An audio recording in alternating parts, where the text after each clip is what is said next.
નમસ્કાર મિત્રો, ક્યારેક તમને એવું થાય છે કે ફોન વાગે અને તમે તરત ઉઠાવવાને બદલે સ્ક્રીન જોતા રહો, અથવા કોઈને ફોન કરવો હોય પણ મનમાં અનેક વિચારો ફરી જાય. શું બોલીશ, સામે વાળો શું વિચારે? જો તમને આવું લાગતું હોય તો આજનો વિડિયો ખાસ તમારા માટે છે. આજે આપણે સમજશું ટેલિફોબિયા શું છે અને તે ફોન પર વાત કરવાની સામાન્ય ખચકાટથી કેવી રીતે અલગ છે.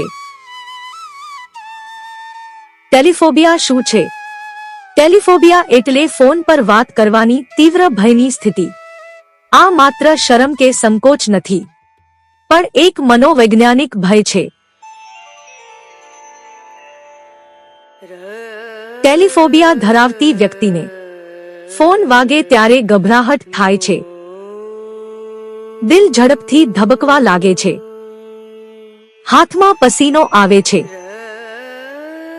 અને ઘણીવાર ફોન ઉઠાવવાનું કે કોલ કરવાનું ટાળે છે.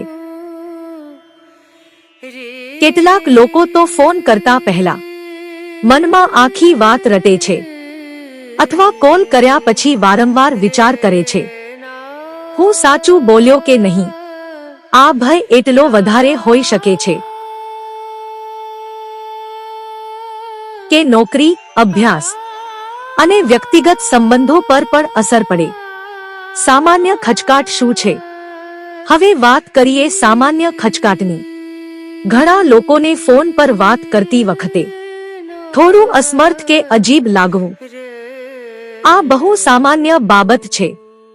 જેમ કે અજાણ્યા માણસને કોલ કરવો, ઓફિસમાં સિનિયર સાથે વાત કરવી, પહેલીવાર કોઈ કામ માટે ફોન કરવો.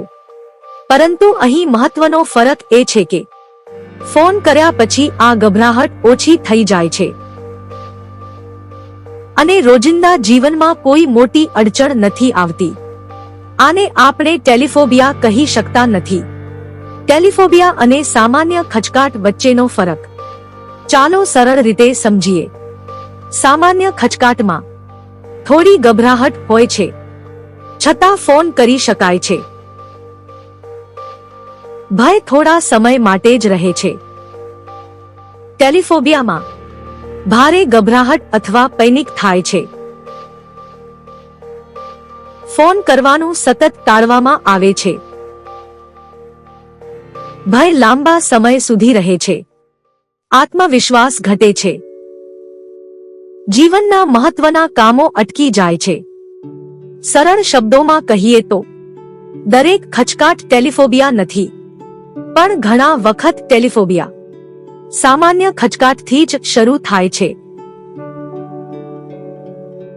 ટેલિફોબિયા થવાનું કારણ શું હોઈ શકે? ટેલિફોબિયા પાછળ અનેક કારણ હોઈ શકે છે. ભૂતકાળમાં થયેલો કોઈ ખરાબ ફોન અનુભવ, વારંવાર દાંટ કે નકારાત્મક પ્રતિભાવ મળવો, સોશિયલ એન્ઝાઇટી, પરફેક્શનિઝમ અથવા હું ખોટું બોલી દઉં એવો ડર. આજના મેસેજ અને ચેટના યુગમાં ફોન પર સીધી વાતચીત ઘણા લોકોને ડરાવની લાગે છે.